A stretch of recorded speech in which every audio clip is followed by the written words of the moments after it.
There's some new information coming to light about BRICS' plans to roll out BRICS Pay, and what is that going to be connected to? What settlement asset will be available? Can XRP be used, for instance? We're going to explore some information on that today, as well as why people should be paying attention to what BRICS is doing, and could this set a precedent for other countries that are evolving their payment systems to follow suit of what BRICS is doing here. So let's go here. G7 versus BRICS. G7's on the left here in blue. BRICS is in the orange, so this is US compared to China, and of course, India, Brazil, Russia, and of course, South Africa. You also have the new BRICS members, Saudi Arabia, Argentina, UAE, Egypt, Iran, and Ethiopia.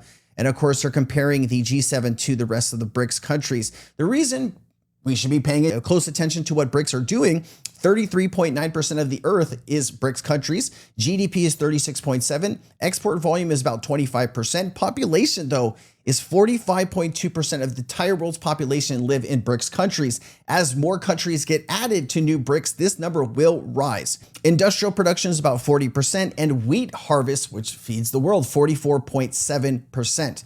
Now, when we're talking about this new evolution of currencies, end of the petrodollar, this is where gas is traded all over the world in dollars for gas, for oil. BRICS currency basket, DLT for settlement, XRP in the US digital asset stockpile. I thought this was a great clip. Let's go ahead and play this, and then we'll evolve into this information. But the fact that these oil states are really happy to discuss going outside of the US dollar to transact oil says a lot about the next 20 years of where the world's going. And that's a whole other conversation on oil and gold, but that's fascinating too. So do you see also the use of, I wrote about this in an article, as theoretically a BRICS-backed basket of currencies with gold, like the 60%, could also reduce up to 2% of transaction costs just in terms of intra-BRICS trade. Sure. And actually save like up to, I think, 7 billion in just transaction costs per year. And would you see that as something that could work and by using some DLT, like distributed? Whatever you think of DLT, it's coming. It's not going away. And whatever you think of DLT, it's coming, right? There's nothing anybody can do to stop it, right? Banks have already tried. Regulators have already tried. We have blast pasted both of those barriers. We are knocking on the door, ringing the doorbell. Are you going to let us in, financial systems? Yes, you are. We can talk about what's good or bad about it, but certainly what's good about it is its speed and its efficiency and its cost. And again, I don't think that genie goes back in the bottle now. The digital ledger technology is extremely efficient in that regard. And I don't want to say I know for sure it's a mug's game to predict, but I think that clearly is the direction. It's not just for cost efficiency, it's also just transactional efficiency. And it's also just the new direction. Again, it doesn't mean the end of the dollar, it just means a new direction away from the dollar that, well, the dollar is still a player, but these other kind of tokenized DLT-based, local currency, gold-based tokens can be used to do trade. It doesn't require the U.S. SWIFT system, which can be frozen, as we saw in 2022, doesn't require the approval of a U.S. banking system, and doesn't require the involvement of the U.S. dollar. And so the reason when Russia invaded Ukraine, the G7 basically got together, NATO countries got together, and they kicked Russia out of the SWIFT system. Now, everybody in the SWIFT system, including some of these other countries, are looking at that saying, well, if we do something that the US doesn't like or NATO doesn't like, they will ban us from the SWIFT system as well, and that we won't be able to do anything really, right? Because this really limited Russia's reach in the world to do trade and do all of these different things. So this is why BRICS has been evolving their own currency, and they're not going to stop regardless of what we do or what we say and what threats we give them. They are moving forward because they don't trust us. That is, at the end of the day, a lot of these countries in BRICS don't even trust each other. And so what are they going to use here? Some people think it's digital gold, right? Where you're going to tokenize gold and use that as a gold-backed currency for BRICS. A lot of it, some people believe that the settlement will involve something like XRP. There is also mBridge, right, that China's been working on. Let me go ahead and play the rest of this. That is the slow drip away. As a slow drip away from a dollar and a U.S. Treasury that for a generation has been the tail that wags the dog of the rest of the world. And the reason that tail is no longer as strong, and the reason that the dog is getting more recalcitrant and more rebellious, there's a number of reasons. The main reason is that tail, that U.S. tail that's wagging the dog of the rest of the world is too much in debt, not as credible. The second reason is they weaponized what was supposed to be a neutral world reserve currency against a political antagonist. And so other countries are saying, well, if they can do this to Russia, they can do it to me. I mean, we get that they did that to Venezuela and Iran, but now they're doing it to Russia, nuclear power.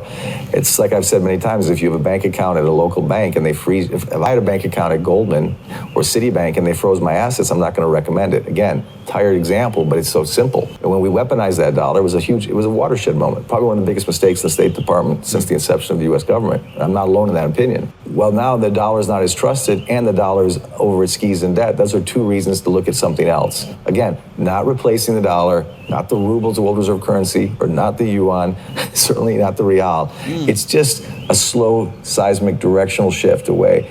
It's not a coincidence, given the weaponization of the dollar and the debt levels of the U.S., that we're not the U.S. we were going back to Bretton Woods 1944. At the end there, he said, not the ruble, not the real, right? Not the yuan. They don't trust each other's currencies, right? Russia doesn't want to accept China's currency. China doesn't want to accept Russia's currency. They don't want to accept Brazil's currency. They're definitely not going to accept South Africa's currency. And India might be a player growing over the next 10 to 20 years, but right now, they don't know who to trust, right? They don't want to hold each other's currencies. So what system could you go to here? It's really going to be either gold or some type of crypto asset. That is really the only two options that I see. You let me know down below. Here's Paul Barron saying on the potential role of XRP within BRICS Pay. You have to kind of look at what they've got on their agenda, which is BRICS clears this next one. It says possibly soon. So this could happen today, it may not. But this would be an interstate digital settlement across a border security settlement. Now this could be someone like a Chainlink, could be Ripple. Likelihood, I'm thinking more likely it could be Ripple. You look at what Ripple is doing, they're joining the BIS task force. Remember, we just talked about the BIS task force for cross-border payments. And this was a task force that was issued. Let me kind of zoom in on that. There is Ripple right there. Now Swift is in there. But this doesn't really have anything to do with BRICS though. This is BIS. You don't see many of the BRICS countries here on this list. So I didn't really agree with the way that he was going here with this thought, but all good. You know, TCH is in there. There's a lot, but the question will be, look, hold on. Is you have to kind of look at what they've got clear as this. Hold on. Let me just pull this up for you because, oh, excuse me, BIS task force. See, like BIS task force membership. What was it? BIS task force. Cass, you need to cut all of this, please. Fudge muffins. It was a task force that was, they're joining the BIS task. Ripple joins, hold on. Okay, here you go. MasterCard, see, like Swift is here, right? So like, this is what I didn't understand why Paul was bringing this up.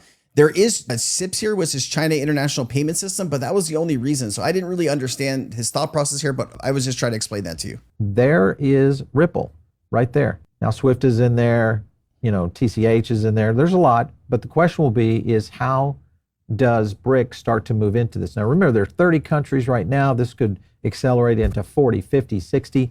And one of the reasons, again, goes back into what Schechner said, and that is that these countries become their own central bank, their own unit of measure. That is a big deal. All right. Also here, lists of the BRICS members of the consortium, institutions, and banks keep privately placed. Under the hood, BRICS Pay uses a decentralized network of nodes operated by a consortium of financial institutions, including banks.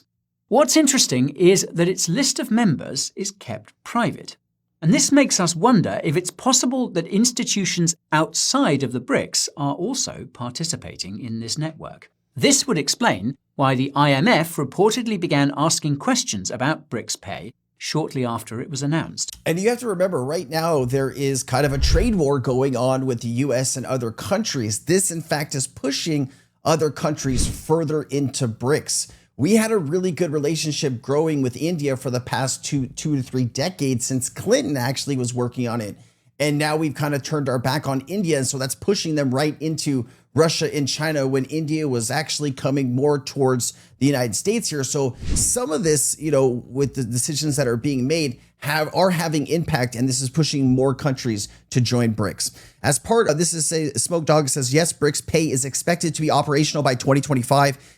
It says in 2022, the BRICS nations signed an agreement to develop a common payment platform expected to be operational in this year, right? So by the end of this year, it does talk about Standard Charter connects both worlds, interconnected with BRICS pay for cross-border BRICS payments, active partner Ripple's network using blockchain solutions. This dual role positions Standard Chartered as the bridge linking BRICS pay to Ripple's tech, with XRP as a settlement currency. So here are just some other connections that we've all seen here in the past. I'm not going to get into this too much, but if you want to take a look at that, please do.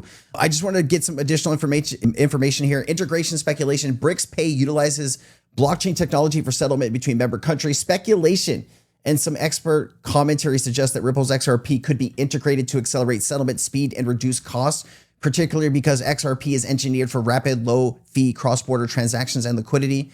Institutional links, major links between Standard Chartered reportedly connect both worlds, acting as a bridge between BRICS and Ripple XRP. Standard Chartered is known as a Ripple partner as their cross BRICS payment activities facilitate interoperability with Ripple platforms in the XRP ledger. De-dollarization, BRICS is prioritizing de-dollarization and independence from SWIFT and the US dollar. The XRP ledger's decentralized infrastructure and global asset capabilities appear to align well with these ambitions. And so, there is no factual information if it's one way or another. I just want to be completely clear on that. There's a lot of speculation.